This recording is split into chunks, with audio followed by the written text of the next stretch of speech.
used to like perplex her was what was she doing all the time? That she would go with people who were supposed to be going to like just be put on probation, and it was usually a 10-minute process. And that for Rini, 45 minutes later she might come back. And that, what was she, and what was she doing that whole time? It's Well, true. yeah, she's a great She story. connected them to a soup kitchen. She got them Exactly. housing. She got the GED program. There was a child who needed daycare. All of this was done on the walk downstairs. That's right. For everyone. That's For right. everyone she would take. But she would that's do it. right, because true. it's about that unity, right? It's about true. oneness, and they were part of her. How could she not do this? Why don't we all get this? Right? She got it. She got it strongly and completely. She was beyond helpful throughout her life. From the early days in Strawberry Mansion to the far northeast to as the daughter of Gertrude and Harold and sister of Michael and cousin and niece to just so many wonderful people, so many of you here who she felt so much closeness with. It's not a coincidence that we're in the middle of Rini's family at your house right now. That doesn't happen in every family to every relative, but of course it would happen to Rini in your family, which is such a gift, which is so much about being together. And Rini got that working class sense that she got from her parents of worrying, and for her it was about worrying about whether people had enough money, were they being paid well, were they being treated well, were they being taken care of, because workers mattered and made a difference, and she cared. She was a worker. She was a worker. She was a worker and I'm a not worker. making it up. She used to say She that. was. That's We're exactly workers. right. And that is exactly right. So from our time at George Washington High School, were any of you from George Washington High School? I wouldn't be surprised. Yeah. Well. Yeah, no, but you weren't there when we did this. But you may have been, thought about at some point when we did this. But Rena was here. Yeah, Rena. We both actually went to Lincoln together before Washington was built. And, uh-huh. and then when Washington was built, we went to Washington, but then I wanted to go back to Lincoln. And she stayed. And she stayed. From her some years at Penn State, from working for music promoters Gamble and Huff as a secretary and meeting, you said so many different like pop groups of the 70s. She got to meet everybody. To my very favorite image of Rini, a forklift. But you know what? What a job! My mother still says that. Does she still drive the forklift? No, Mom. Well, you said that she drove the forklift, so I don't even remember who I was talking to, so I've talked to several of you, but that she drove the forklift until she was like pregnant with you. Yeah. I mean, you can't be that pregnant and driving a forklift, so they had to give her a job at a desk. But otherwise, she might still be driving the forklift. It was Yeah, the you're right. highest paying job. Yeah, there you go. There you go. She loved it, too. Yeah, I'm sure she loved it. The picture of, if you haven't seen the picture of Rini with her colleagues when she was a forklift driver, you have to see them. She was one tough lady. But when she was a Gamble and Huff, she just didn't only just meet the stars. She I'm helped sure every she single didn't. one of them. And she started a whole scholarship program that she got Gamble and Huff to finance. And those people that got those young people that got the scholarships and continue to get the scholarships even now, a lot of them stay in touch with me now and tell me how much she, in particular, changed their lives and put them on a path of accomplishment. I'm so not surprised. Well, this your story, right? She's taking someone down to the probation office, which usually takes people no time at all. And over 10 the minutes, 5 yeah, minutes. And over the course of that walk, she changed their life. Right? She changed their 5 life. people's lives. Like the people she would meet on the way to the elevator. Come with me. Come on, I'll take you. Come on, we're getting a job. Yeah. It's true. Yeah, I know. It's pretty wonderful. And to be able to do that range of work and value it all, because she really loved the variety and loved vitality and loved connecting to people and couldn't stop herself from doing it. Just like that creativity, that artistic side that you were talking about, the stained glass and the art and the wood and metal and the jewelry and the photography and the New Year's parties she planned and the mahjong and the poker and the ushering and the shows and the theater and movies and like she just She was connected, everywhere. right? She connected to life in so many ways. Shema Yisrael Adonai Eloheinu Adonai Echad. We're all one, and Rini connected at every level and in every way she could. But at her very heart were the people she loved. Her give-in family, her parents, her brother, his family, all of you, the aunts and uncles and cousins, all of you, and her chosen family. I hope that if you were in the group, like the group, It doesn't really have a the. yeah, if you're in, It's group. all right, if you're part of Just group, stop correcting the rabbi, please. I'm sorry. This is a memorial service for Rini. Someone should be correcting me. She would be doing it if she were here. Okay. She would like so. Could Okay. you just raise your hand if you're part of that group? We're part of that group. Or we're a part of the group, even if you're not. So, group, I'm sorry, part of group. So, you know, do all of you know that this group has been going on for over 30 years, that they met weekly for a long time, every other week for a long time, probably have cooked for each other thousands of meals over the course, yeah, really, over the course of the year, have gone to retreats once a year, at which, every year, once a year, every year, at which I understand from you, that Rini made like the world's best salad. Rini, who never cooked anything pretty much ever, True. That was the Made- J.O.B. made a salad with a capital S. I made the omelet. I'm sure. I'm sure it's an omelet salad, and I'm sure everyone else made everything else. But probably some of the rest of you cooked during the rest of the year. He did. Right, right. For Rini, it was this one giant grand salad that must have meant so much. And it was planned and discussed for weeks. Of course it was planned to discuss for weeks, because it mattered. It just mattered.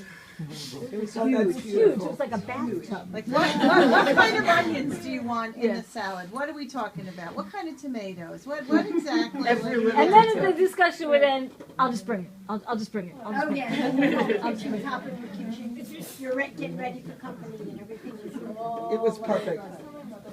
But it was the perfect salad, right? Perfect. Of course it was perfect.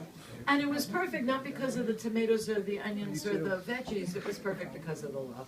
Exactly. It was perfect because of the love. And it was perfect because your group was a group that was so based on love and support and being there for each other and growing to love each other, that when Rini, who was like one of the elders, was pioneering enough to have a baby, of course you were all invited to be there. How could you not possibly be sitting at Pennsylvania Hospital all together waiting to meet Karen?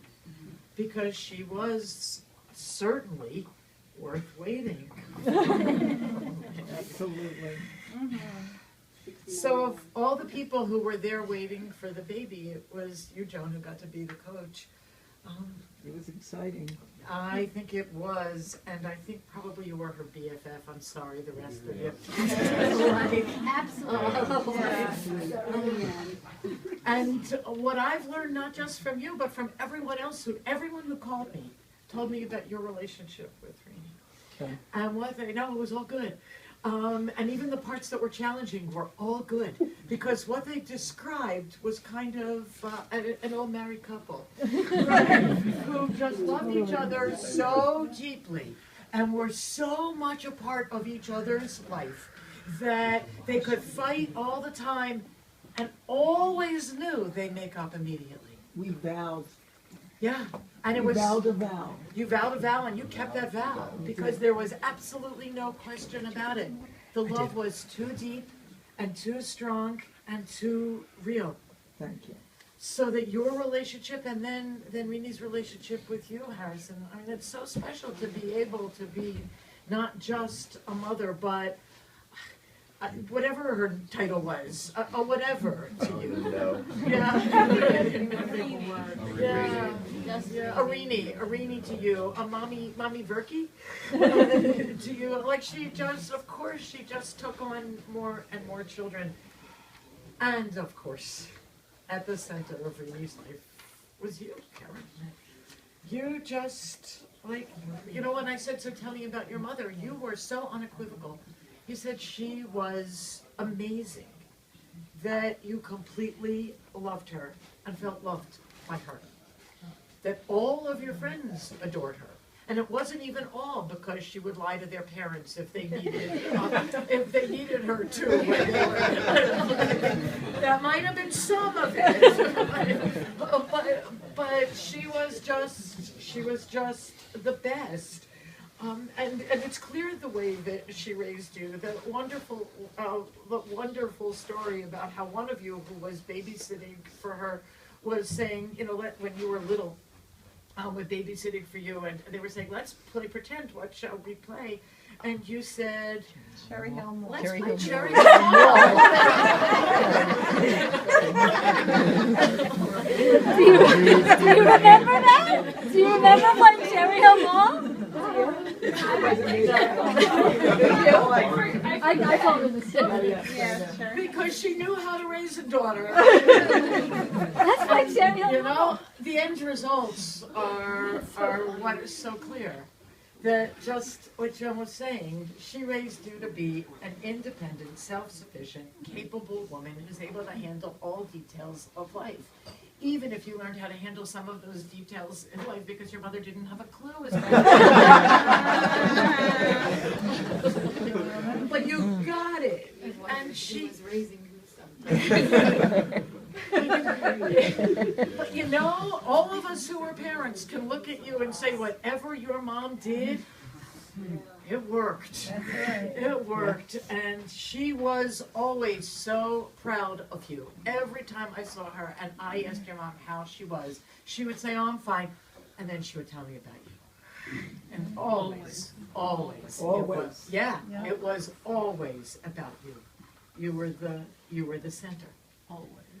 So it was somewhat ironic when you told me that what you've been thinking since your mother died was that you wanted to start a new religion in her honor. To take this extraordinary atheist and to start a new religion. But the new religion would not have God at all. God wasn't needed in this religion. It would be about what's in your heart. Because what was in Reni's heart was all good. All good, all loving, all caring, all generous, spontaneous, impulsive. And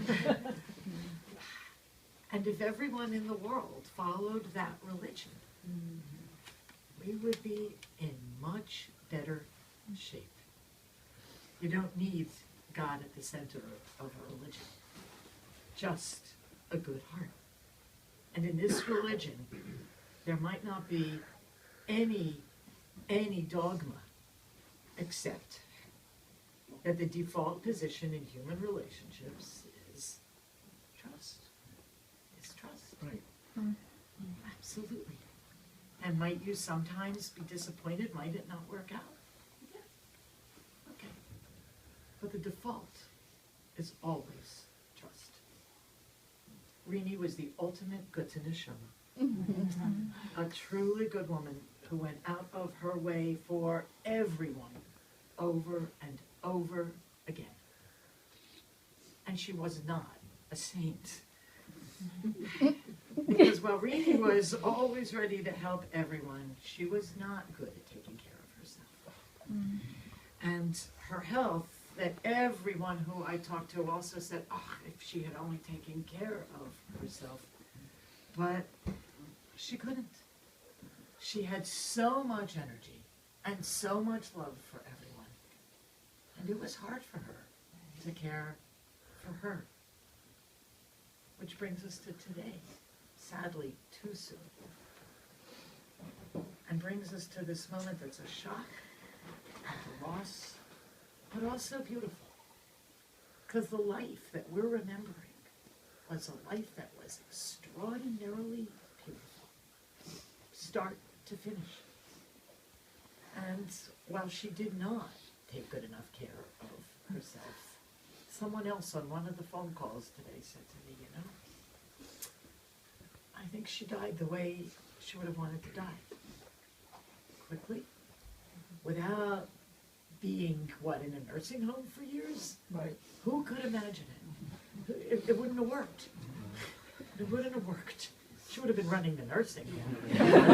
Planning the parties, taking care of everyone, finding them all out, driving the staff crazy. You better believe it. She'd be the president of the resident council. She would be the president of the resident council. It's probably true. And she didn't need it. She didn't need it. She needed to leave beautiful memories, good memories, and happy memories. And she did. So it's clear to me. It's clear why the Shema has kept coming to me since I heard about Rini's death. And it's not just because of that verse, that, like, listen. It's because right after the Shema and some words of blessing, the next word is V'ahavta, and you shall love, and you shall love. Once you realize that everything in life is connected, how can you help but loving? This is the question Rini asked during her entire life, and the question that we all take with us now, that is a part of us now. So my hope is that as people continue to share memories and thoughts, that we keep hearing this question: how do we then act with love? And we take that into our life. If we can do that, her life will have been a model for so many, many, many, many people for the years and years to come. May her memory be a blessing. May she rest in peace. Amen. Well,